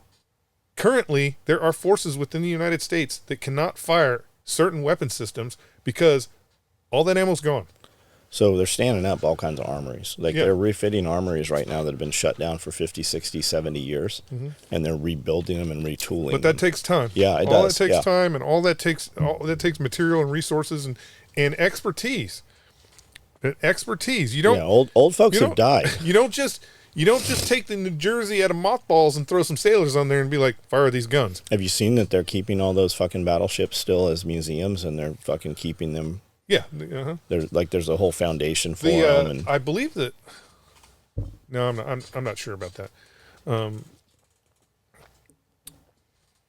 But that's what I'm saying is that the expertise is not there. It's going to take time to fucking spool all this stuff up. dude, just in our industry, Yeah. like sewing machine mechanics. There's very, very few of them because most of them they've just passed. Yeah. Sewing machine operators. When we first got here, Oshkosh, HIS, Chick Jeans, Levi's, everybody's here. All these factories. Well, I mean, you saw them. We went into factories that looked like General Dynamics. They had their own power facilities. When we ran a radio spot and newspaper ad, in theory, all those people should be here still. But when we started talking to folks, we had 123 people come in a week. We hired 3 of them. And in talking to people, they said, yeah, Martha, she died a couple years ago, or, we put her in an old folks home. Like they just aren't physically capable, or they're Yeah. dead. Well, I mean, it'll come back around. People are going to have to start learning how to. Yeah, and there's always hope. I mean, if you look at Origin Maine, they did there's probably a 5-minute video out there that it'll just give you chills, man.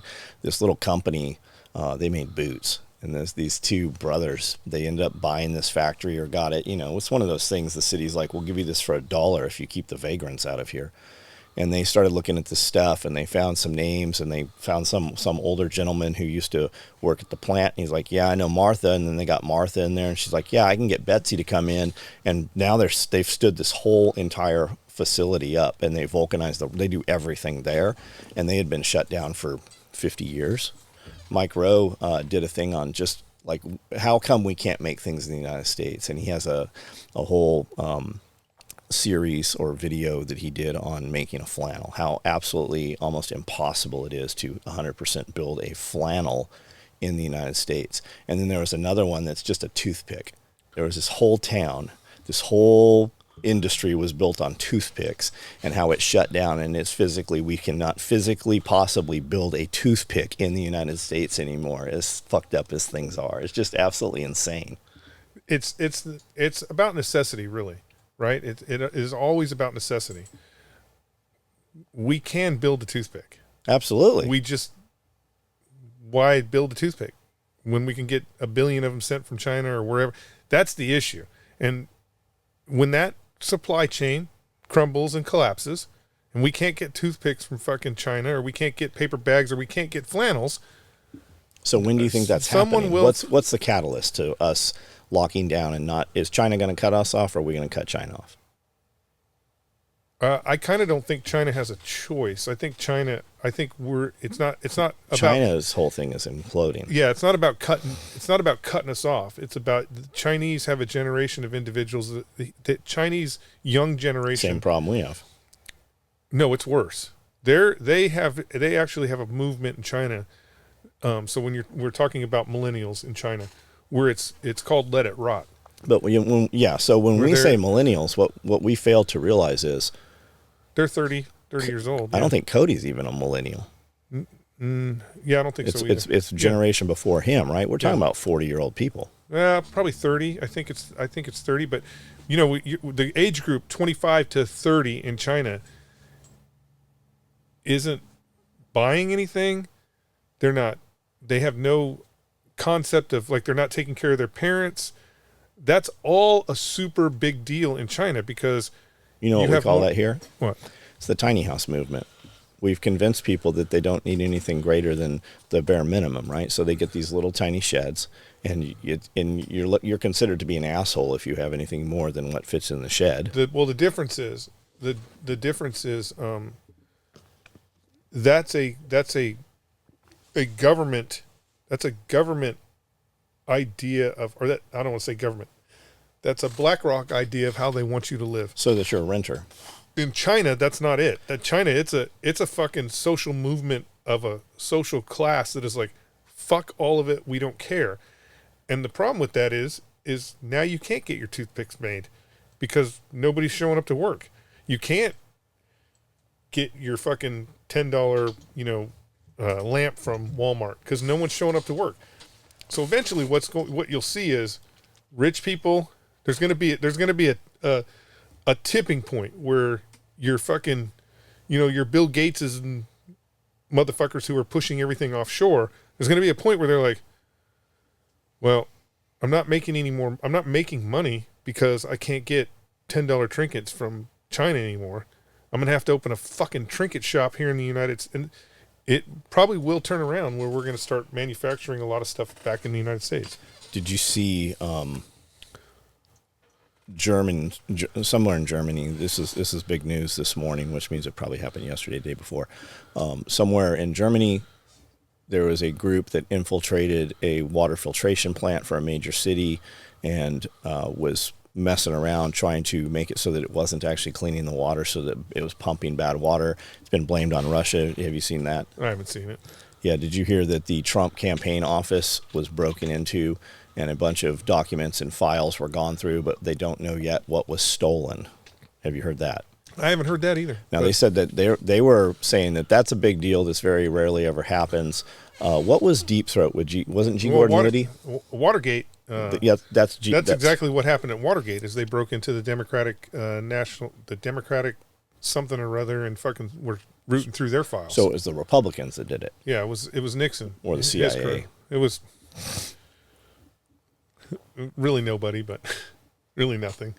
So G. Gordon Liddy went to jail for that, right? Yes, he did. Because he was the breaker-inner? He was the burglar? Well, there were several of them. Or he just took the fall for it? There were several of them, and G. Gordon Liddy was the most outspoken of them. That's why we know his name, and he did take the fall for it. Probably did good doing that. I mean, look at the career he had afterwards. Yeah, I mean, it didn't hurt. That was the publicity. It didn't hurt his career at all. We saw him. So did you ever meet him? You remember? No, we saw him. He was at Soldier Fortune show a probably, bunch. And, I'm guessing. It's been so long, but I'm guessing Soldier Fortune. Yeah. Yeah, Soldier Fortune. So monkeypox. Okay. That's a big thing, apparently. They're really trying to push the monkeypox thing. The government has bought 5 million doses of monkeypox vaccine. They're pushing bird flu again. You have places that are doing masks. You have New York just passed a bill, said that we're going to actually arrest you and fine you. Speaking of for wearing a mask. Have you seen the paintball videos? Yeah. Okay. So do you know that's not current, right? No, I know that's not current. I know that's not current. So a lot of people are putting that out as though it just happened. That was happened under. The reason why is because it's Harris's vice president, mm-hmm. and that was because of the Floyd riots, right? It was during the Floyd riots that were light them up. Yeah, those where they were doing that. I want to know what neighborhood that was in. That was Soccer Moms. I don't think so. You don't think so? I don't think it was. I don't think it was Soccer Moms. If Soccer Moms were getting lit up by paintballs, he would not still be the governor. So typically when you have that happen, like, because when you see that, because there's when we're going to go to do lockdowns, right? Yeah. They did in Los Angeles, right? We're going to do lockdowns, cut off water to houses and shit that are having parties and stuff. That don't happen in the hood. They ain't doing that shit up in Compton. They don't do that where the real fucking gangsters are. That's because they don't go there. They don't go there. They do that. They do that to low-hanging fruit. They weren't arresting. They weren't arresting people with criminal records. They weren't arresting criminals during the lockdowns for out surfing. I wonder what they were arresting fucking little white folks. I wonder what it probably would have been considered assault. It probably would have been considered assault, a felony. But I wonder what they would have done if shoot back. If motherfuckers would have started shooting them with paintballs. Like, I know they would have construed it as assault on a police officer and all that bullshit, and they would have made a big deal out of it. But I wonder if they started getting hit by paintballs, if somebody would have pulled out a real gun. Absolutely, they would have. If you had law enforcement contact right now and shot some dudes with paintballs, they're gonna fucking kill you. Absolutely, they are. I don't know. There was one town up there in Illinois where where the local hoods decided we're going to settle all our disputes with paintballs. That went on for a long time. And it went on for a long time where they were shooting each other with paintballs, and law enforcement let it Happen. Yeah. But I'm saying that's why they don't roll into the fucking into the No, ghetto. I know. That was the same thing, Dick Walk, when the LA riots were happening and they were talking about Koreatown. No fucking police officers went into Koreatown because Koreatown was already being policed, right? I don't know. It is what it is. What are you gonna do? It is always the low hanging fruit that they go after.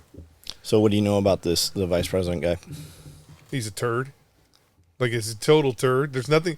He has no. He said carried qualities. a rifle in combat. Was never in combat. Yeah. Didn't carry rifle.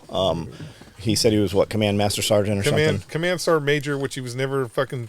He was never sergeant major. Well, he actually, I believe that he actually achieved a rank, but when he stepped down from the unit, he went demoted or something. He never deployed under that rank. As he was a completely different rank structure. He was in the master sergeant side of the house. He wasn't in the sergeant major side of the house. And I mean, just he's a turd. But again, if you logically look at this, okay, the Democrats have fucking destroyed the economy. They were stealing money. Harris and Biden have stole money from Medicare in order to pay off fucking their EV shit. They are a fucking soup sandwich. If you're a Democrat and you're a serious Democrat, so let's say you're a serious Democrat, you don't want any part of the next 4 years, because the next 4 years is going to be a soup sandwich. You don't want any part of it. We're on the verge of World War III. The economy is getting fucking beat up every single day. You don't want a part of it. You don't want it. And that's why Harris got nominated. Because she didn't get nominated. Well, it's why they put her in place. They could have put anybody in that position. It didn't have to be her. It's a hot potato. Nobody wants it. It's the same reason why this dude got picked for VP. Well, she wanted Shapiro or something. Shapiro's like, no, I don't. No, thank you. He's a fucking boo-boo. The reality is, if you're the Democratic Party, outside of the fucking far left wackos that they have within the organization, they're right? poster boys. Outside of the far left wackos that they have in their organization, if you're a real Democrat, it's time. You're ready to fucking hand this over. Let's hand this over to the Republicans for 4 years. Let them have to deal with all this fucking bullshit. And then in 4 years, we'll put the A team out, the Gavin Newsom, whoever the fuck team, and we'll get the White House back in 4. Let them deal with all the fucking shenanigans that are going to happen in the next 4 years, right? You want to get rid of it, but you have these hardcore wackos on the left that are like, we can't give up power. If we give up power, they're going to burn us all to death or what. They have this fucking stupid idea that somehow they're in danger. Well, I think they are in danger. They're not in danger. They're not in danger. They're in danger from the perspective of, yes, we're not going to have a fucking nut job as the person in charge of all fucking nuclear waste in the United States. Sorry, we can't have a dude stealing luggage, and the reality is, let's put some professional people in these positions that actually know what the fuck they're doing and get rid of, we need a real Surgeon General.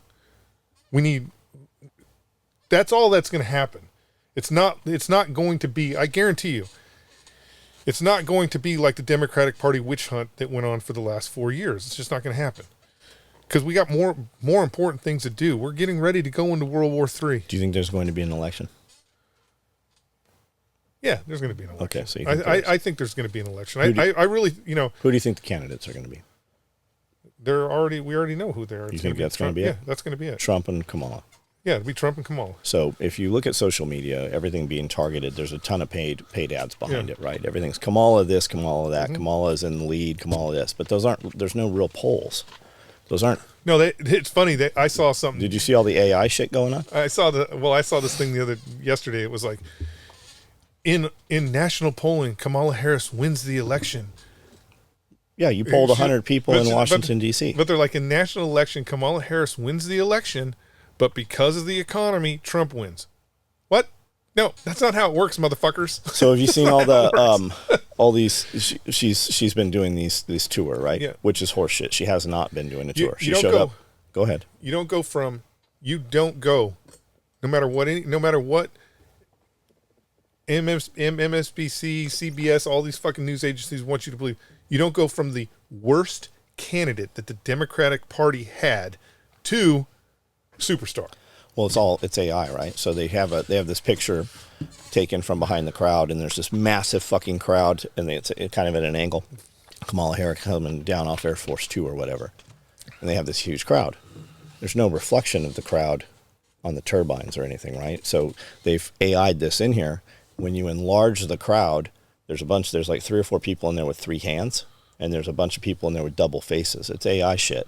And then what's up with AI now? They have that rating system, Brandel. It's like, I mean, it's basically just telling you if something is AI. When we put stuff up on social media, if it's AI, it fucking actually labels it. It puts a watermark on there. Yeah. Well, So there's just a bunch of nonsense going on. And then because I've seen some other stuff I've seen that it talks from about how all that was real. But let's just take AI out of the picture for a second, okay? People are hyping up about her crowds, okay? The reality is Donald Trump has more, when we're talking about crowds, he has more people standing in line to get in the motherfucking venue than she has in her little fucking stupid hangar. So on the opposite side of that, And how many, I'm getting all these targeted videos from the other side. Mm-hmm. So I click on them like, Donald Trump's in real trouble. Nobody showed up to his event. Well, I watched the event. I mean, I saw the cameras moving and shit. I listened to that live event that he did. And I remember him saying, he goes, this venue's terrible. They hate us. We could have fit another 1,000 people in here. There's 10,000 people outside that they won't let in right now. They're anti, whatever. And that's what this video was about when he was saying, like, Trump couldn't even fill the building. And there was this area of the bleachers that they weren't letting people into. So right in front of Trump is this big fucking vacant spot. And that's what their cameras motored into, right? So it's a trip that, like, I watch this and then I see this guy's perspective.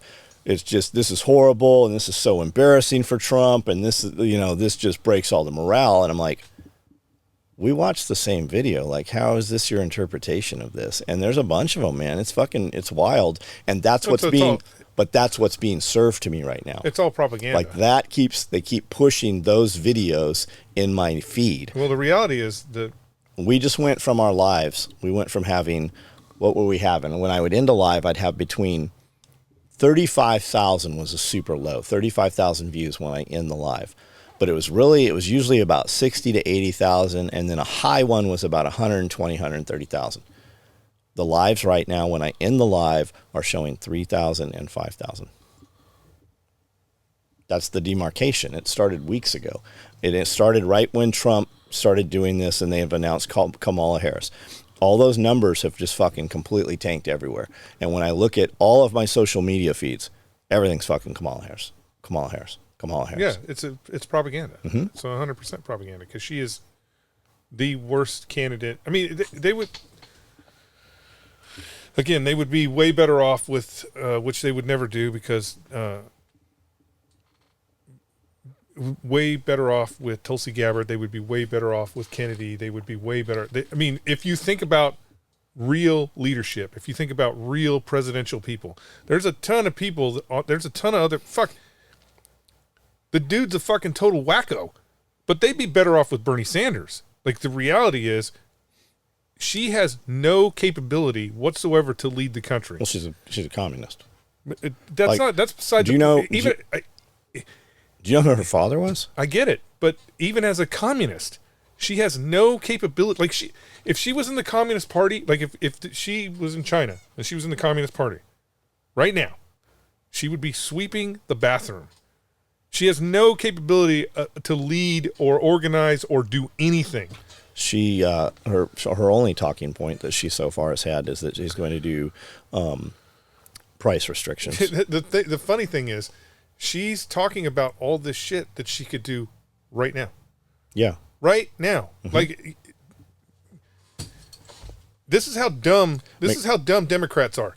She literally was the tie-breaking vote for taxing tips. She was the one who made it possible for tips to be taxed. She was the one.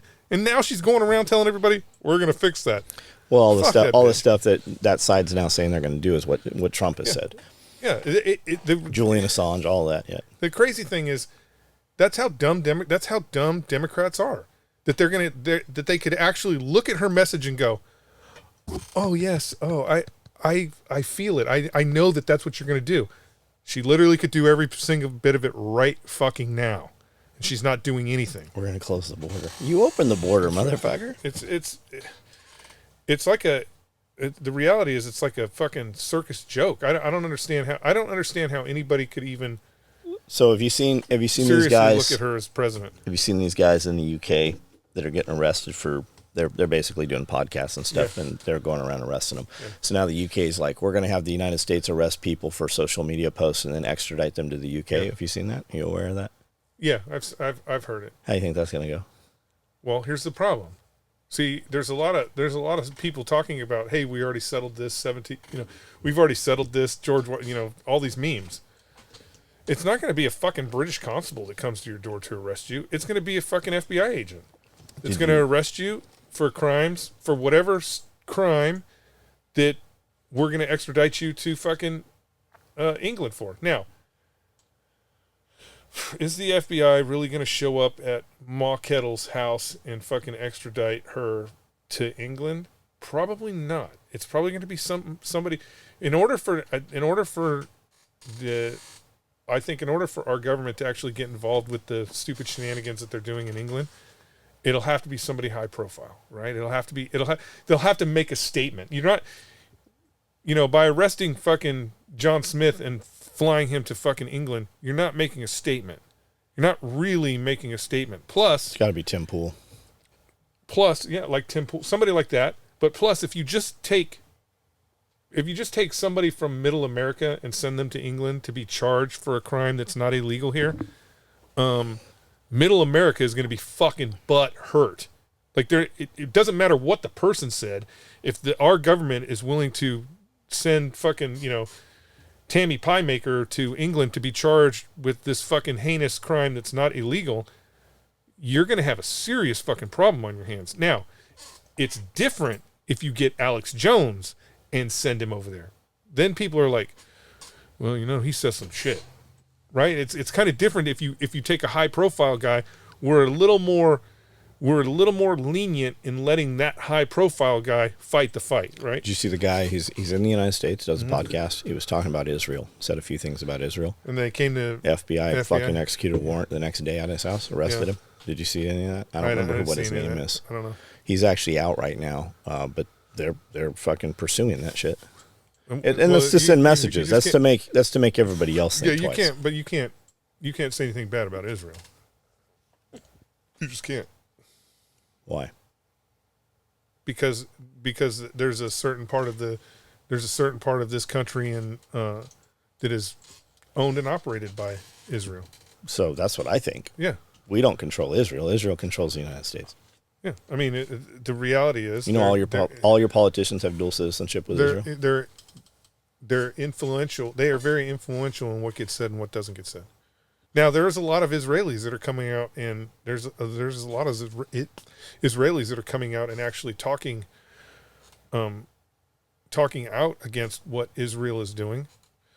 But that's different. It's different. So that's that 40-year-old age range. Same thing happened in China. Same thing happening here. So I don't know. It is what it is. Whatever.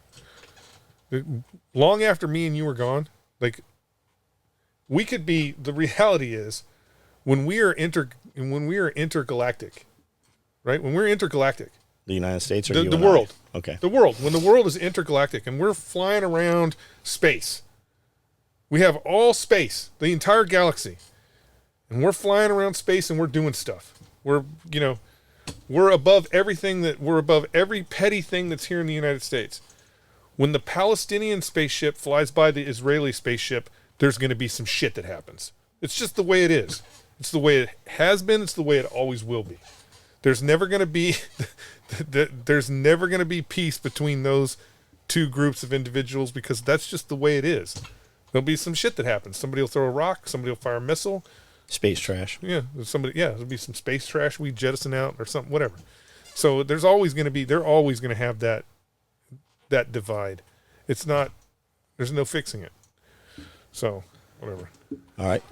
All right. We're going to jump off of here and do Patreon questions. Oh, Patreon. Do we have Patreon questions? We'll just make some up if we don't. Of course, we have Patreon questions. All right, guys. Go pee. Pulling Thread Podcast. This is for the members. If you're hearing this after the fact, we recorded this. What's the date?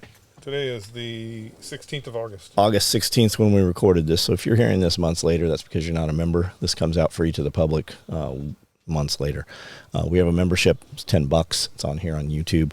We have a Patreon. That's also $10. Completely different on Patreon. You ask questions. We build that whole video around the questions that you ask. That's where we're going right now.